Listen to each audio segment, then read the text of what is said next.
नमस्कार दोस्तों, स्वागत है एक बार फिर आपका हमारे इस YouTube चैनल में। तो दोस्तों आज हम बात करने वाले हैं अपने एक्सेल ग्रुप के नए वीडियो की। एक्सेल सॉफ्टवेयर में होम रिबन की बात चल रही है। आज हम बात करेंगे अपने अंतिम पड़ाव की, होम रिबन के अंतिम ग्रुप की, जो है एडिटिंग ग्रुप। तो चलते हैं हमारी कंप्यूटर की स्क्रीन पर। ऐसे ही आप लोग अपना प्यार बरकरार रखिएगा। बहुत जल्द हम लोग 1K सब्सक्राइबर के पास पहुंच रहे हैं। ऐसे ही निरंतर मेहनत करते रहेंगे और आप लोग ऐसे ही प्यार देते रहिएगा। तो चलते हैं हमारी कंप्यूटर की स्क्रीन पर। आज मैं आपको सिखाता हूं कि एडिटिंग ग्रुप में किस प्रकार से काम किया जाता है। तो जैसा कि आप लोग देख सकते हैं, हम लोग इस समय आ चुके हैं अपनी एक्सेल की स्क्रीन पर और आपको राइट हैंड साइड पर एक ऑप्शन दिख रहा होगा। मैं उसको जूम इन करके दिखा देता हूं। यह है आपका एडिटिंग ग्रुप। एडिटिंग ग्रुप में आज बात करेंगे ऑटो सम की, फिल की, क्लियर की, शॉर्ट एंड फिल्टर और फाइंड एंड रिप्लेस के बारे में आपको जानकारी दूंगा। तो सबसे पहले बात कर लेते हैं हम ऑटो सम की। जैसा कि आप लोगों को विदित है, अगर नहीं पता तो नए स्टूडेंट्स जान ले। ऑटो सम के अंदर एक प्रश्न बनता है कि ऑटो सम के अंदर किन किन फॉर्मूले का संग्रह होता है या कौन कौन से फॉर्मूले उपस्थित होते हैं। तो वो है sum, average, count number, max, minimum.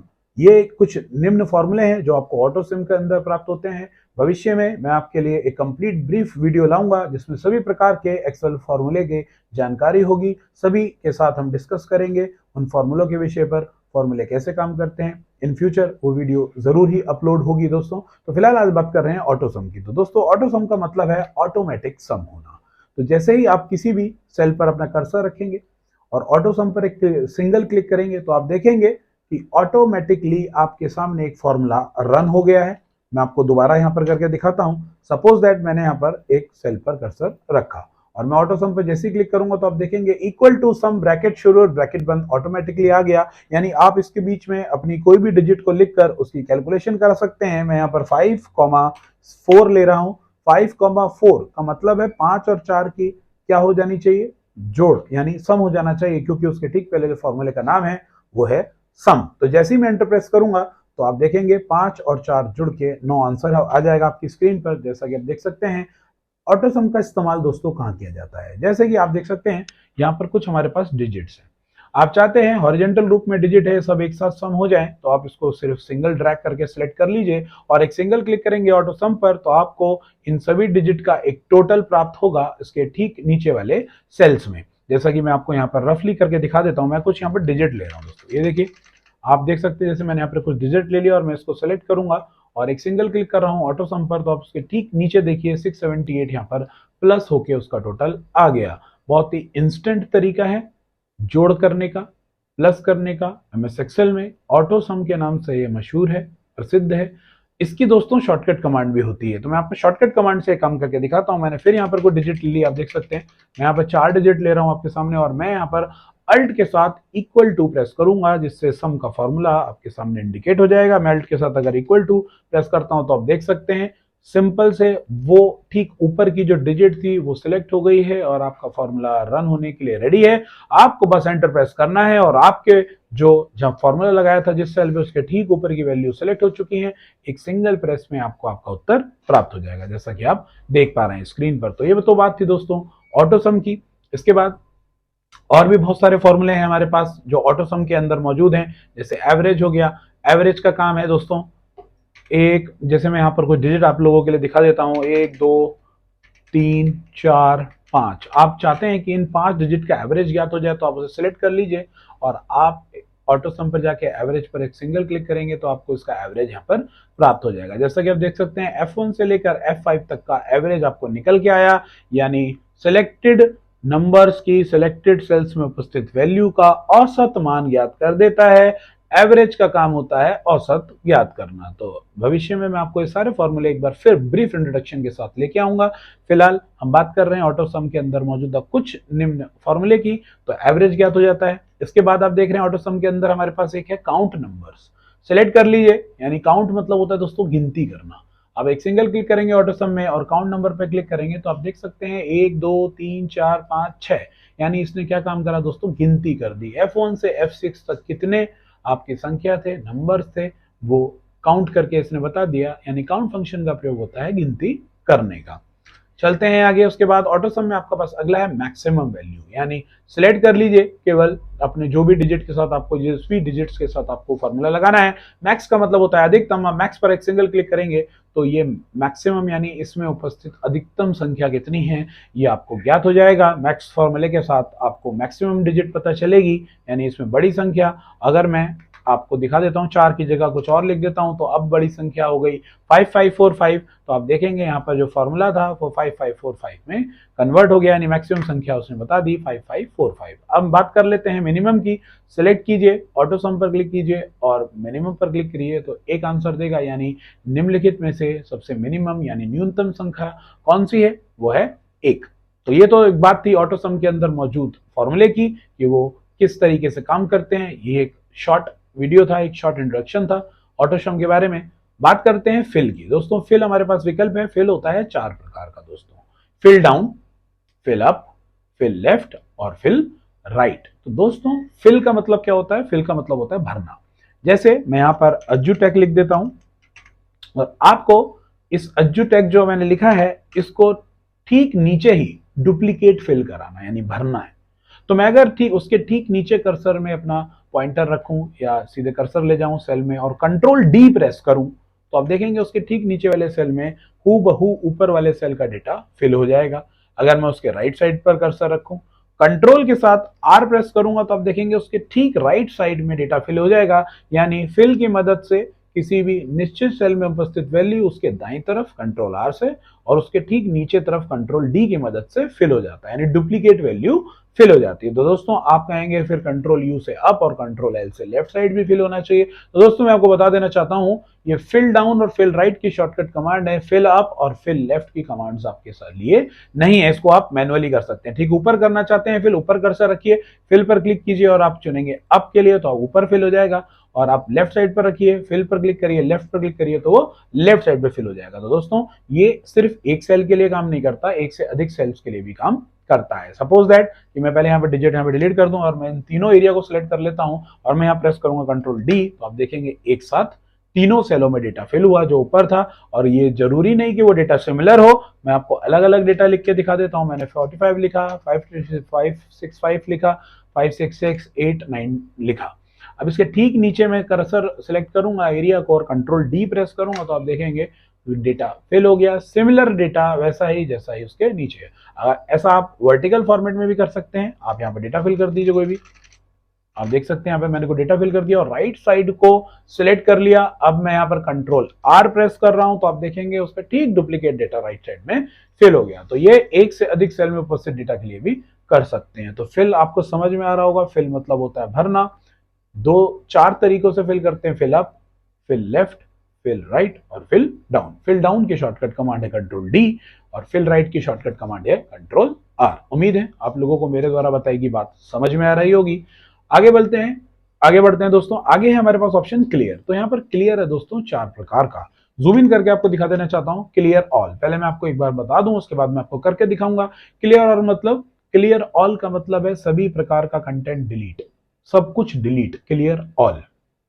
Clear format का मतलब है, क्लियर फॉर्मेट का मतलब है लेखन कार्य में उपस्थित रूपरेखा रिमूव हो जाए, फॉर्मेटिंग रिमूव हो जाए लेकिन लेखन कार्य रिमूव ना हो।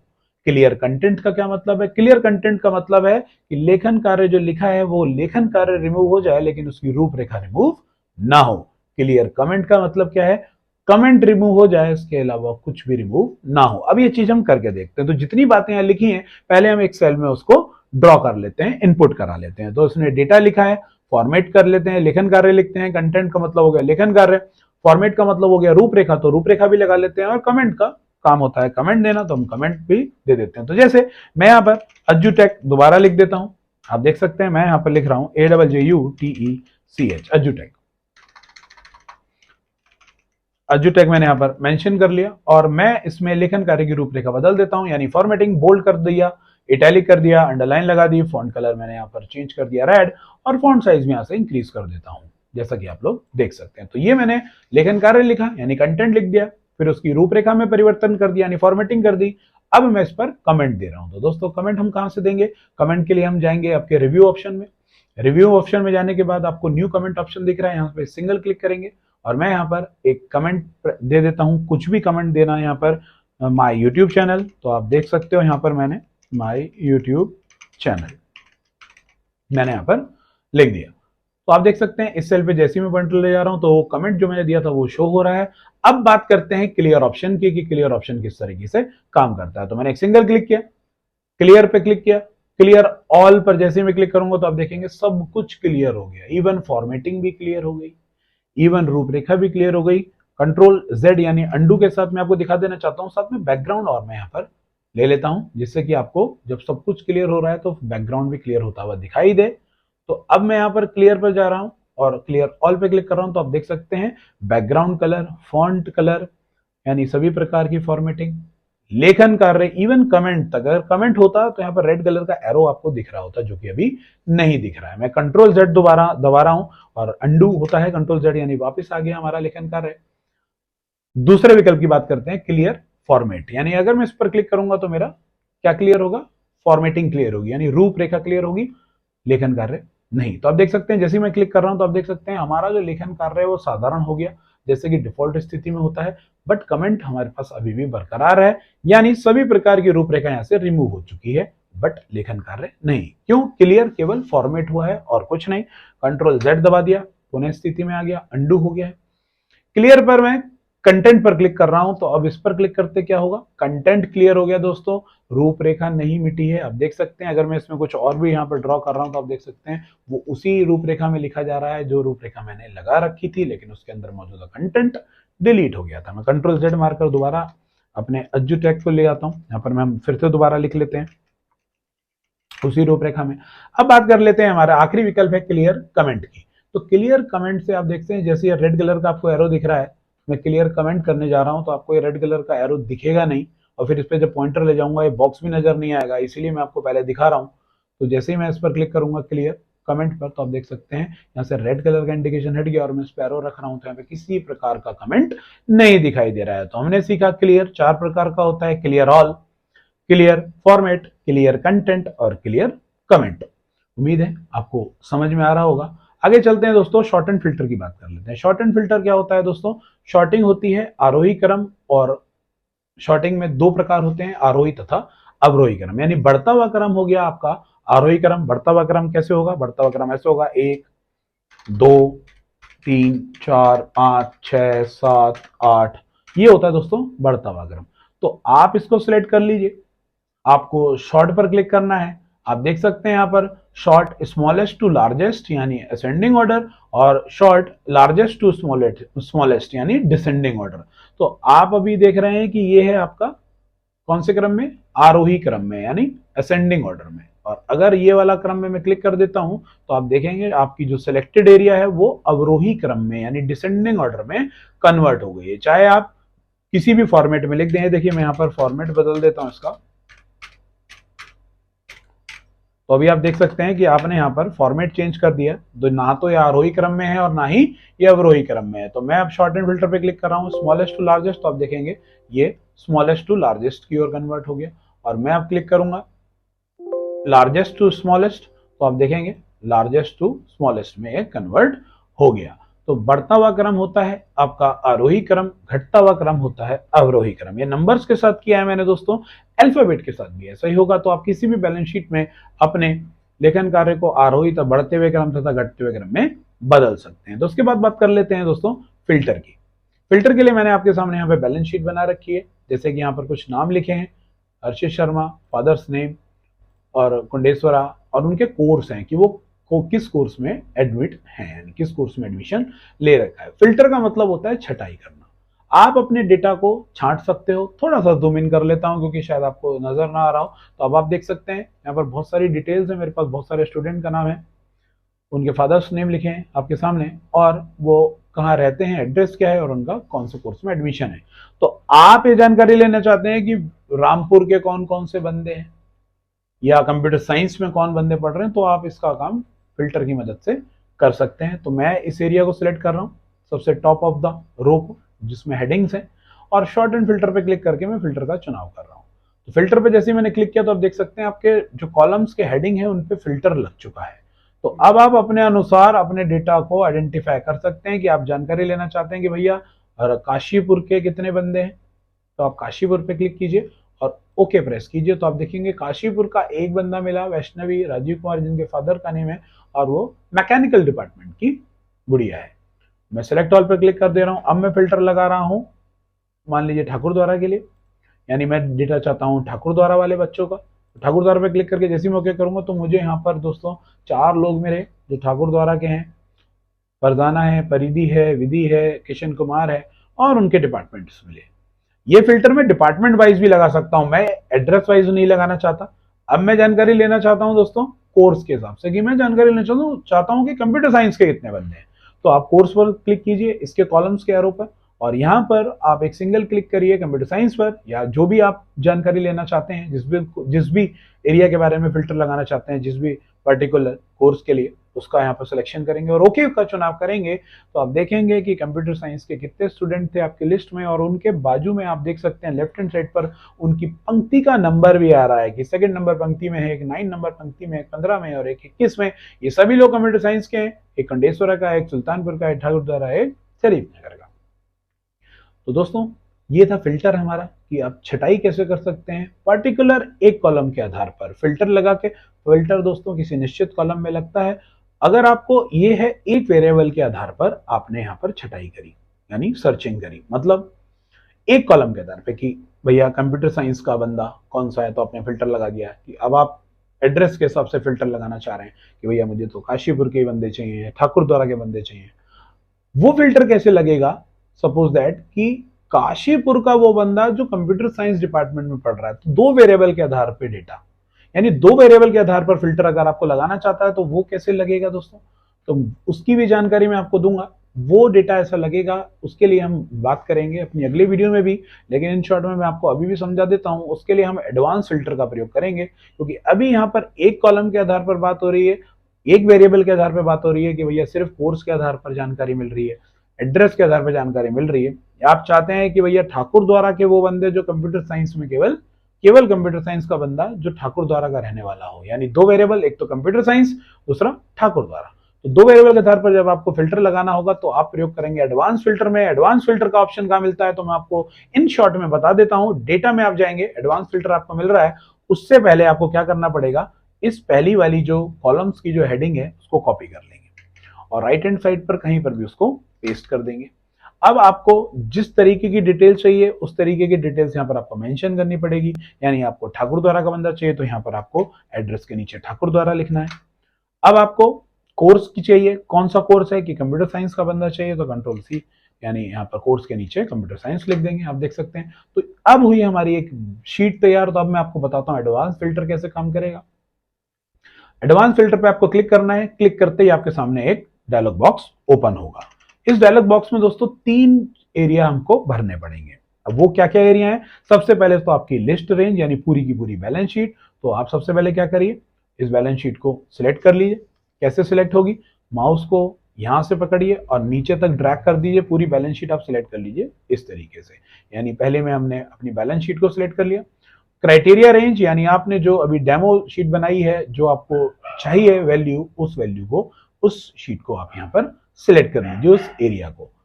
तीसरा क्या कह रहा है कि filter the list in place, यानी यहीं पर जो आप डिमांड चाहते हो ठाकुर द्वारा के बंदे, यहीं पर मैं फिल्टर कर दूं। अगर आप किसी नई जगह पे चाहते हो तो कॉपी टू अनदर लोकेशन पर क्लिक करके एक नई लोकेशन दे दीजिए, इस पर क्लिक कीजिए, यहाँ पर कहीं भी कर्सर रख दीजिए, यानी नई लोकेशन जो आपका आंसर आए वो इस जगह से शुरू हो। ओके कर देंगे तो आप देखेंगे फरजाना नाम की लड़की मिली आपको यहाँ पर, जिनके पिता अशफाक हैं, ठाकुर द्वारा की वो रहने वाली है और कंप्यूटर साइंस डिपार्टमेंट में एडमिट है। तो कहने का मतलब यह है कि यहाँ पर जो सर्च हुई वो 2 वेरिएबल के आधार पर सर्च हुआ। अगर ये केवल ठाकुर द्वारा का वैल्यू निकालता तो ठाकुर द्वारा के और भी बच्चे आपको दिख रहे हैं, ये भी आ सकता था, परिधि भी आ सकती थी, विधि भी आ सकती थी, बट ये क्यों नहीं आए। अब मैं यहाँ पर आपको दिखा देता हूँ, जैसे मैं यहाँ पर कुछ चेंजेस कर देता हूँ। विधि को बना देता हूँ कंप्यूटर साइंस का CSC इनपुट कर दिया मैंने, और ठाकुर द्वारा का एक बंदा एलकॉम का किशन कुमार, इसको भी मैं CSC में एडमिट करा देता हूं। तो अब मैं आपको यहां पर डेटा दिखाता हूं। इस डेटा को सिलेक्टेड एरिया को डिलीट कर ले रहा हूं मैं, और अब हम चलते हैं एडवांस फिल्टर पर। तो अब बैलेंस शीट सिलेक्ट हो गई, पहले में दूसरे में क्राइटेरिया रेंज सिलेक्ट करना है, दूसरे को मिटाइए, क्राइटेरिया सिलेक्ट कीजिए जो हमारी रिक्वायरमेंट है, और तीसरे में कॉपी टू क्लिक करके अपना वो एरिया दे दीजिए जहां पर आप आंसर चाहते हैं। तो ये एरिया दे दिया मैंने और ओके करेंगे तो आप देखेंगे अब आपको 3 नाम मिले, जो अभी मैंने 2 चेंज किए हैं, एक विधि और एक विधि आ गई और दूसरी किशन कुमार आ गए, जो कंप्यूटर साइंस के हैं और ठकुदारा से रिलेट करते हैं। तो ये था एडवांस फिल्टर, यानी 2 वेरिएबल के आधार पर आपको डेटा आउटपुट मिला। उम्मीद है मेरे द्वारा बताई गई बात समझ में आ रही होगी आप लोगों को। चलते हैं दोस्तों अपने अगले विकल्प की तरफ। अगला विकल्प हमारा क्या कहता है? हमारा अगला विकल्प है find and replace and go to. Find का मतलब होता है कोई निश्चित शब्द को ढूंढना, यानी आप कहीं भी डेटा लिख दीजिए। अब मैं एक जगह 5 लिख दे रहा हूं, एक जगह डिटेल्स लिख दी मैंने बहुत सारी, और बीच में कहीं पर यहां पर मैं अज्जू लिख दे रहा हूं। अब मान लीजिए कोई, या फिर अब बैलेंस शीट ही दिखा देता हूं मैं आपको अपनी, जो हमारी बैलेंस शीट थी, ये रही हमारी बैलेंस शीट। दोस्तों अब हम बैलेंस शीट में फाइंड लगाना है। फाइंड का मतलब होता है ढूंढना। आप कंट्रोल F प्रेस कीजिए, जैसे कोई भी नाम यहाँ मेंशन है ललित कुमार, तो मैं यहां पर आपको फाइंड में क्या लिखेंगे, LALIT, ललित, KUMAR। तो अब ललित कुमार को जैसे लिखकर फाइंड नेक्स्ट पर क्लिक करेंगे तो आप देख सकते हैं ये आपका पॉइंटर डायरेक्ट आपको कहां ले गया, ललित कुमार को ढूंढने के लिए इंडिकेट कर दिया। कोई और नाम आप ढूंढना चाहते हैं जैसे मनीष कुमार, तो आप यहां पर टाइप कीजिए मनीष कुमार, MANISH, मनीष KUMAR।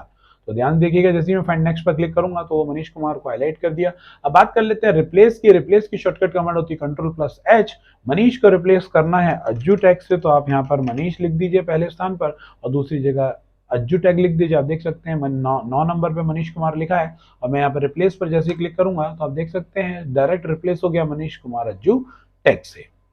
तो दोस्तों फाइंड का मतलब होता है ढूंढना, रिप्लेस का मतलब होता है किसी निश्चित शब्द को किसी निश्चित शब्द से बदलना। जैसे 55 लिख दिया मैंने यहाँ पर और Ctrl+H प्रेस कर रहा हूँ, मुझे फाइंड करना है 55, यानी 55 को रिप्लेस करना है किससे, 55 को रिप्लेस करना है 66 से। तो मैं जैसे रिप्लेस पर क्लिक करूंगा तो आप देखिएगा पहले तो फाइंड करने को बोल रहा है, तो मैं पहले फाइंड कर लेता हूँ 55, तो 55 को उसने फाइंड कर लिया। अब रिप्लेस करना है 66 से, तो रिप्लेस पर मैं जाऊंगा और रिप्लेस पर एक सिंगल क्लिक करूंगा तो आप देख सकते हैं 55 रिप्लेस हो गया 66 से। अब उसके बाद बात कर लेते हैं गोटू की।